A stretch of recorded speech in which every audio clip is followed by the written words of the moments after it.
Hello friends. Iran के खिलाफ America और इजराइल का युद्ध जोरों पर है। भौगोलिक परिस्थितियां कुछ ऐसी हैं कि एयरफोर्स के ऑपरेशंस बिना मिड एयर रिफ्यूलिंग के नहीं किए जा सकते। आपने अभी सुना होगा कि यूएस एयरफोर्स का एक mid air refueller KC-135 Iraq के आसमान में दुर्घटनाग्रस्त हो गया। और इसके साथ आपने ये भी सुना होगा कि सऊदी अरब में कोई 5 अमेरिकन एयरफोर्स के मिड एयर रिफ्यूलर्स जमीन पर खड़े खड़े क्षतिग्रस्त हो गए ईरान की बमबारी से। तो ये मिड एयर रिफ्यूलिंग ऑपरेशंस क्या होते हैं और इनकी ज़रूरत क्यों पड़ती है, ये जानने के लिए हमने बात की आपके चहीते स्क्वाड्रन लीडर अक्षय चोपड़ा से। भारतीय वायुसेना के रिटायर्ड ऑफिसर हैं, ट्रांसपोर्ट पायलट रहे हैं, एक जाने माने फिटनेस एक्सपर्ट हैं, यूट्यूबर हैं, डिफेंस एक्सपर्ट हैं। ये कहना कोई अतिशयोक्ति नहीं होगी कि Akshay anything and everything under the sun topic पर बात कर सकते हैं। तो अक्षय, आपका स्वागत है। Over to you sir. सबसे पहले आपके और आपके सारे दर्शकों को मेरा नमस्कार। ये जो ईरान इजराइल यूएस वॉर चल रही है, इसमें बहुत सारे क्वेश्चंस मुझे रोज आते हैं और आई एम श्योर सर आपको भी ऐसे क्वेश्चंस बहुत आ रहे होंगे। और सर जैसे आपके और लोगों के जो क्वेश्चंस हैं मिड एयर रिफ्यूलिंग को लेके, उनको मैं इस पर्टिकुलर वीडियो में क्लियर करूंगा और मैं कोशिश करूंगा कि बिल्कुल सिंपल टर्म्स में बेसिक्स के साथ समझाऊं कि इन टैंकर्स की या मिड एयर रिफ्यूलिंग टैंकर्स की इंपॉर्टेंस क्या होती है, चाहे हम इंडिया और चाइना के कंटेक्स्ट में बात करें या करंट वॉर के कंटेक्स्ट में बात करें, स्पेशली यूएस के कंटेक्स्ट में। मिड एयर रिफ्यूलिंग का सिंपल मतलब होता है कि एक एयरक्राफ्ट दूसरे एयरक्राफ्ट को फ्यूल दे रहा है हवा में, यानी फ्लाइंग करते समय। जो एयरक्राफ्ट फ्यूल कैरी करता है, जिसके थ्रू फ्यूल को ट्रांसफर करा जाता है, उसे टैंकर कहते हैं। और वो fighter aircrafts, transport aircrafts, bomber या सर्वेलेंस एयरक्राफ्ट सब में फ्यूल को ट्रांसफर कर सकता है मिड एयर। अगर हम इसकी वीडियोस देखें तो ये काफी सिंपल लगता है, लेकिन ये बहुत ज्यादा कॉम्प्लेक्स टास्क है और इसके लिए आपको काफी ज्यादा ट्रेनिंग की जरूरत होती है। क्योंकि जब दो लार्ज मशीन्स एक दूसरे की प्रॉक्सिमिटी में फ्लाई कर रही होती हैं, एक दूसरे के बहुत पास फ्लाई कर रही होती हैं, तो एक्सीडेंट्स या इंसिडेंट्स के चांसेस बहुत ज्यादा बढ़ जाते हैं और वो भी हाई स्पीड के ऊपर। स्पेशली अगर मिड एयर रिफ्यूलिंग नाइट में चल रही हो तो ये चैलेंज और भी बढ़ जाता है। कई बार बैड वेदर में भी मिड एयर रिफ्यूलिंग करनी पड़ती है। और जब फ्यूल रिसीविंग एयरक्राफ्ट टैंकर के साथ कनेक्ट करता है तो वो बहुत ही प्रिसाइज मूवमेंट होता है। इसलिए दोनों एयरक्राफ्ट की correct speed, correct position, mid air refuelling के समय दोनों एयरक्राफ्ट को स्टेडीली होल्ड करना, ये बहुत ही एक चैलेंजिंग कल्चर है और बहुत ही क्वालिफाइड पायलट्स ही इसको कैरी आउट कर सकते हैं। काफी लोगों को लगता है कि जो मिड एयर रिफ्यूलिंग या air to air refuelling aircraft होते हैं, ये सिर्फ एक सपोर्टिंग एयरक्राफ्ट होते हैं, लेकिन आज की डेट में ये जो पर्टिकुलर एयरक्राफ्ट्स हैं, ये फोर्स मल्टीप्लायर्स हैं और मेजॉरिटी ऑफ द कंट्रीज की बैकबोन है। चाहे हम बात करें लॉन्गर रेंजेस की, लॉन्गर फ्लाइंग टाइम की, एंड्योरेंस की, या ओवरऑल कॉम्बैट रीच को एक्सटेंड करने की, मिड एयर रिफ्यूलर्स के बिना आज की डेट में ये पॉसिबल नहीं है। इसका एक एग्जांपल लेते हैं।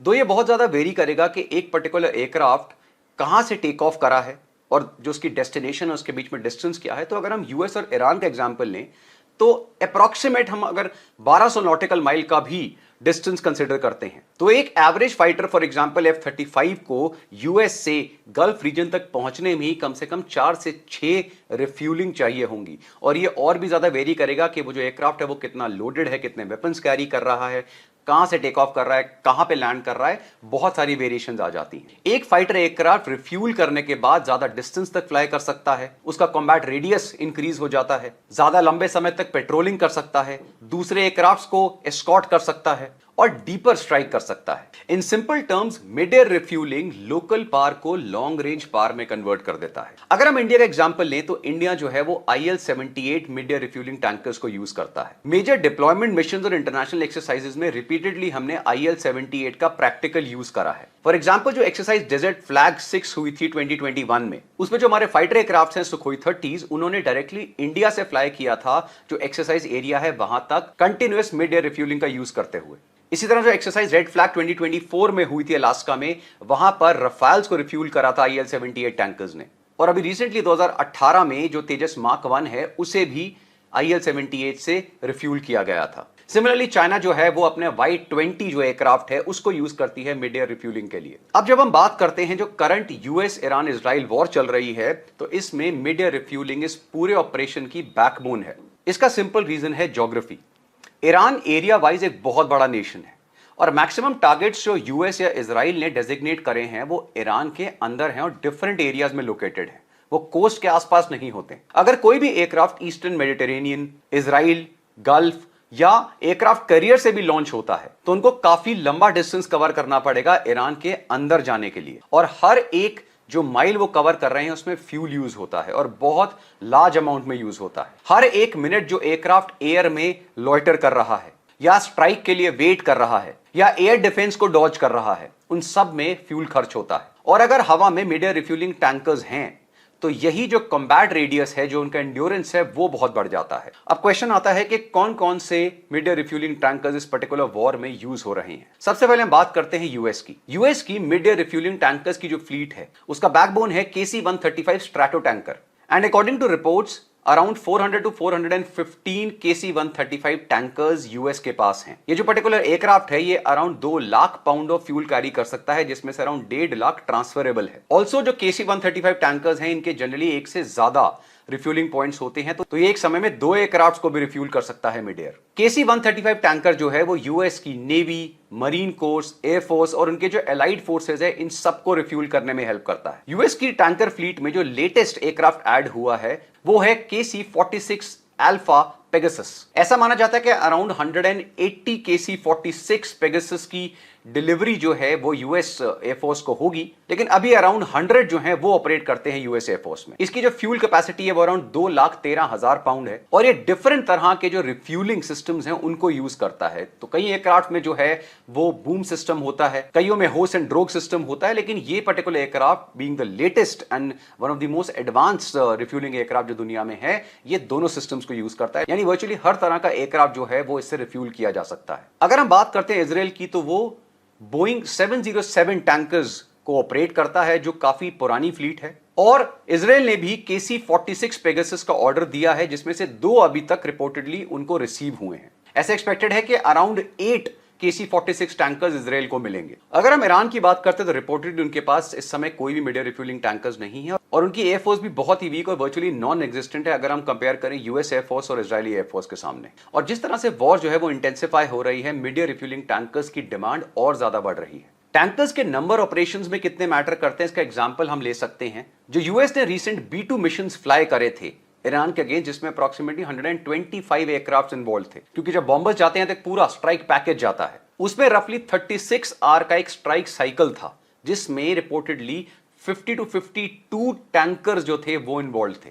इसमें क्वेश्चन ये भी आता है कि क्या एयरक्राफ्ट कैरियर्स जो हैं वो हेल्प नहीं करते, क्योंकि जिस तरह से यूएसएस जेरार्ड फोर्ड या अब्राहम लिंकन जो एयरक्राफ्ट कैरियर्स हैं वो यूएस ऑपरेट कर रहा है, जिसके ऊपर मल्टीपल फाइटर एयरक्राफ्ट जो हैं वो वहां से टेक ऑफ करते हैं, तो क्या यहां पे टैंकर्स की इंपॉर्टेंस रह जाती है? आंसर इज 100% यस, क्योंकि जो एयरक्राफ्ट कैरियर्स हैं वो एक limited number of aircraft he operate कर सकते हैं और उनकी भी रेंज काफी लिमिटेड होती है, स्पेशली अगर हम बात करते हैं पुराने FA-18 सुपर हॉर्नेट्स की। और स्पेशली जब इन फाइटर एयरक्राफ्ट में हम बॉम्ब्स या वेपन्स लगा देते हैं तो ऑटोमेटिकली इनका जो कॉम्बैट रेडियस है वो और रिड्यूस हो जाता है। उस केस में टैंकर्स जो हैं वो उतना ही इंपॉर्टेंट रोल प्ले करते हैं। लेकिन टैंकर्स को लेकर जो सबसे बड़ा इशू आता है वो आता है कि ये एक बहुत ही कॉस्टली एसेट है। अगर हम KC-135 की बात करें तो अप्रॉक्सिमेटली $80 मिलियन प्लस एक सिंगल एयरक्राफ्ट कॉस्ट करता है, और अगर हम पेगासस की बात करें जो लेटेस्ट एडिशंस हैं तो वो क्लोज टू $150 मिलियन कॉस्ट करता है।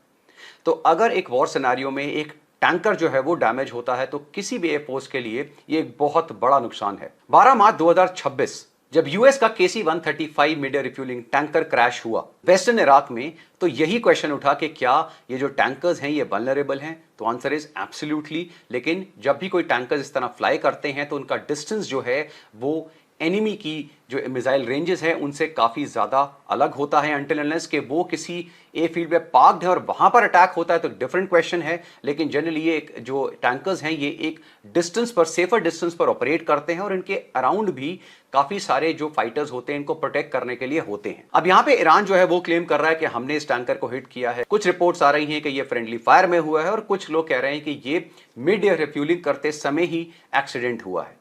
तो इसका एग्जैक्ट रीजन अभी तक नहीं आया है, लेकिन अगर कोई भी टैंकर एयर में या ऑन द ग्राउंड हिट होता है तो एक बहुत बड़ा नुकसान होता है। इसलिए अभी और आने वाले समय में भी मिड एयर रिफ्यूलिंग टैंकर्स की जो इंपॉर्टेंस है वो बहुत ज्यादा बढ़ने वाली है, स्पेशली जिस तरह से ग्लोबल कॉन्फ्लिक्ट जो है वो इवॉल्व हो रहे हैं। लॉन्ग डिस्टेंस स्ट्राइक कैपेबिलिटी को डेवलप करने के लिए हर एक नेशन को मिड एयर रिफ्यूलिंग टैंकर्स की बहुत ज्यादा नीड होने वाली है। तो देखा आपने, भविष्य में एयरफोर्स के लॉन्ग और सस्टेन्ड ऑपरेशंस के लिए मिड एयर रिफ्यूलिंग ऑपरेशंस की कितनी अहमियत है। कमेंट में जरूर बताइएगा कि भारतीय वायुसेना के पास कितने मिड एयर रिफ्यूलर्स होने चाहिए अगर भारतीय वायुसेना साउथ एशिया में और इंडियन ओशन रीजन पर एक अच्छी और मजबूत वायुसेना बनकर उभरना चाहती है। आज के लिए सिर्फ इतना। बहुत जल्द मुलाकात होगी, तब तक के लिए जय हिंद।